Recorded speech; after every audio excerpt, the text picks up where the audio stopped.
Police के दामाद जैसा उससे व्यवहार हो तो अपराधियों को पकड़ेगा कौन। ये सब जानते हैं कि लखीमपुर खीरी में फायरिंग भी हुई और फायरिंग से भी हत्या हुई, पर देश की सरकार उच्चतम न्यायालय सुप्रीम कोर्ट में जाकर कहती है खोल तो बरामद हुए हैं, हो सकता है निशाना ठीक ना लगा हो। अगर अदालत को आदित्यनाथ भाजपा सरकार के बारे में यह कहना पड़े कि वो गैर जिम्मेदार है, तो क्या उसे एक क्षण भी प्रधानमंत्री को सत्ता में बने रहने का अधिकार है? अपराधी का बाप देश का गृह मंत्री होगा तो फिर कानून कहां से लागू रहेगा और जिंदा रहेगा? पुलिस और गृह राज्य मंत्री भाजपाई नेता नोटिस खेलते हैं। एक अंग्रेजी दार्शनिक की कहावत है, जब तानाशाह किसी देश पर शासन करें तो कानून का शासन मजाक या कागज का पुलिंदा बन जाता है। आज देश में यही हो रहा है। हिंदुस्तान का संविधान और उसकी मर्यादा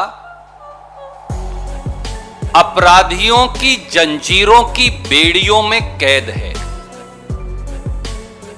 देश का कानून जीप के टायरों के नीचे रौंदा जा रहा है।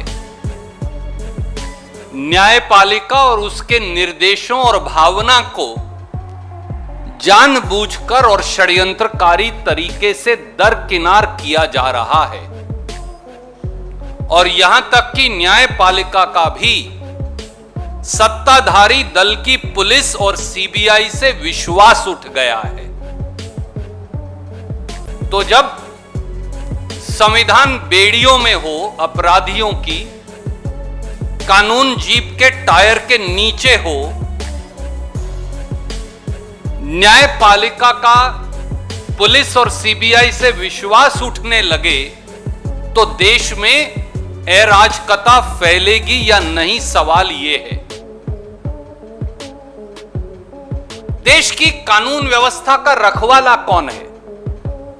देश का गृह मंत्री, और देश के गृह राज्य मंत्री का बेटा ही जब अपराधी हो और पुलिस उससे पुलिस के दामाद जैसा व्यवहार करे, वो शासन और प्रशासन का दामाद बन जाए, पुलिस के दामाद जैसा उससे व्यवहार हो, तो अपराधियों को पकड़ेगा कौन और संविधान और कानून लागू करेगा कौन? देश के गृह राज्य मंत्री हैं टेनी महोदय, और इन अजय टेनी महोदय जो हैं, इनका बेटा हत्या का आरोपी है। और उत्तर प्रदेश की पुलिस क्या कर रही है? उसे दामाद बनाकर नोटिस थमा रही है कि आपसे हाथ जोड़कर विनती है हत्या के आरोपी महोदय, आप आइए और हो सके तो तकलीफ लेकर पुलिस स्टेशन में तशरीफ ले आइए। ये सब जानते हैं कि लखीमपुर खीरी में फायरिंग भी हुई और फायरिंग से भी हत्या हुई, पर देश की सरकार उच्चतम न्यायालय सुप्रीम कोर्ट में जाकर कहती है खोल तो बरामद हुए हैं, हो सकता है निशाना ठीक ना लगा हो। ये मैं नहीं कह रहा, ये देश की सरकार ने आज देश की सुप्रीम कोर्ट में कहा कि फायरिंग के खोल तो मौके से बरामद हुए हैं, हो सकता है निशाना ठीक ना लगा हो किसानों की हत्या के मामले में, किसानों पर हत्या का। दोस्तों, ये कैसा देश बन गया है? और एक और संयोग है या प्रयोग, ये तो मोदी जी बताएंगे, पर जरूर देखिए कि बेटा हत्या का मुल्जिम और बाप हत्या का आरोपी। मैं किसी अपराधी की बात नहीं कर रहा, दाऊद इब्राहिम की या किसी और की। मैं इस देश के गृह मंत्रालय में बैठे आज भी जो साउथ नॉर्थ ब्लॉक में बैठे लोग हैं, उनकी बात कर रहा हूं। बेटा हत्या का मुल्जिम, बाप हत्या का आरोपी, और मोदी जी ने ऐसे व्यक्ति को देश का गृह राज्य मंत्री बना रखा है, तो कानून और संविधान की रक्षा कौन करेगा? और बेटे को छोड़िए, लखीमपुर खीरी वाले को बाप सीधे सीधे धमकी देता है कि जब मैं देश का गृह राज्य मंत्री भी नहीं था, मतलब कि उस समय भी बहुत बड़ा गुंडा था और अब तो कानूनी गुंडा बन गया। और कहीं ना कहीं इलाहाबाद हाईकोर्ट भी संदेह के घेरे में है। मैं बहुत जिम्मेवारी से कहता हूं, मुझे पता है आप कहेंगे यह अवमानना का मामला है। दोस्तों, मैं 3 कागज आपको भेज रहा हूं। पहला कागज, ये वो हत्या का मुकदमा है जिस पर अपील दायर हुई इलाहाबाद हाई कोर्ट में। ये वो कागज है हाई कोर्ट का। मैं इस पे आपका ध्यान आकर्षित करूंगा। Criminal appeal 1624 of 2004, state of UP बनाम Ajay Mishra, Teni and others. Date of filing 19/6/2004। Last listed 25 February 2020। 2004 के बाद मामला 2020 में 25 फरवरी को लिस्ट हुआ था। दोस्तों आप बताइए, आपके दर्शक बताएं, इस देश का हर वो नागरिक जो देश के कानून को मानता है वो बताए, अगर देश के गृह राज्य मंत्री पर 2004 से 2020 के बीच में कितने साल हुए? 17 साल। 17 साल तक अगर मुकदमा हत्या का लंबित रहेगा तो इस देश में कानून कैसे चलेगा? यह अदालत का 12 मार्च 2018 का ऑर्डर है, मैं आपको भेज रहा हूं, इलाहाबाद हाई कोर्ट का। केस का नाम है वही, state of UP versus Ajay Kumar टीनी एंड अदर्स। इसमें अजय कुमार टीनी पर हत्या का आरोप चलेगा या नहीं, इलाहाबाद हाई कोर्ट ने 12 मार्च 2018 को यह फैसला आरक्षित रखा था, रिजर्व रखा था। आज क्या तारीख है? 8 अक्टूबर 2021। 3.5 साल बीत गए हैं। 3.5 साल बीत गए हैं, वो फैसला नहीं आया कि अजय कुमार टीनी पर मुकदमा चलेगा या नहीं। हां, अजय कुमार टीनी जरूर देश के गृह मंत्री की गद्दी पर बैठकर साउथ और नॉर्थ ब्लॉक में देश पर शासन कर रहे हैं। क्या 3.5 साल बाद किसी जज को बहस याद रह सकती है? हमारी यह भी मांग है, मेरी देश के एक नागरिक के तौर पर, पार्टी के प्रवक्ता के तौर पर नहीं, आदरणीय सुप्रीम कोर्ट को इसका भी संज्ञान लेना चाहिए जहां उन्होंने बाकी बातों का संज्ञान लिया।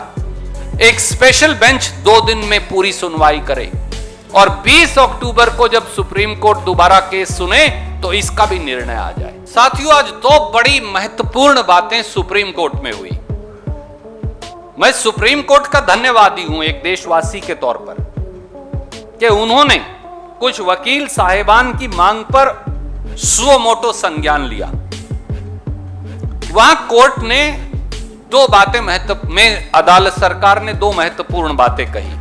पहली ये कही कि हमने मुख्य आरोपी को पेश होने का नोटिस दिया है। मुझे बताइए, हत्या के ऐसे कितने मुकदमे हैं जहां पुलिस आरोपी को, हत्या के आरोपी को पेश होने का नोटिस देती है? जाते हैं, हथकड़ी लगाकर पकड़कर ले आते हैं, सच्चाई है।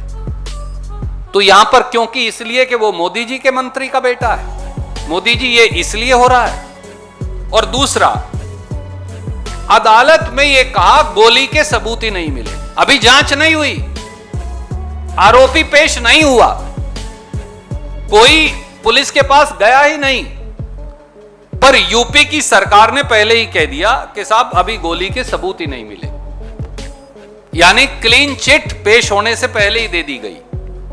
यह पहली बार नहीं है। इलाहाबाद हाई कोर्ट ने सेनगर के केस में भी यही कहा था जो आज सुप्रीम कोर्ट ने कहा है।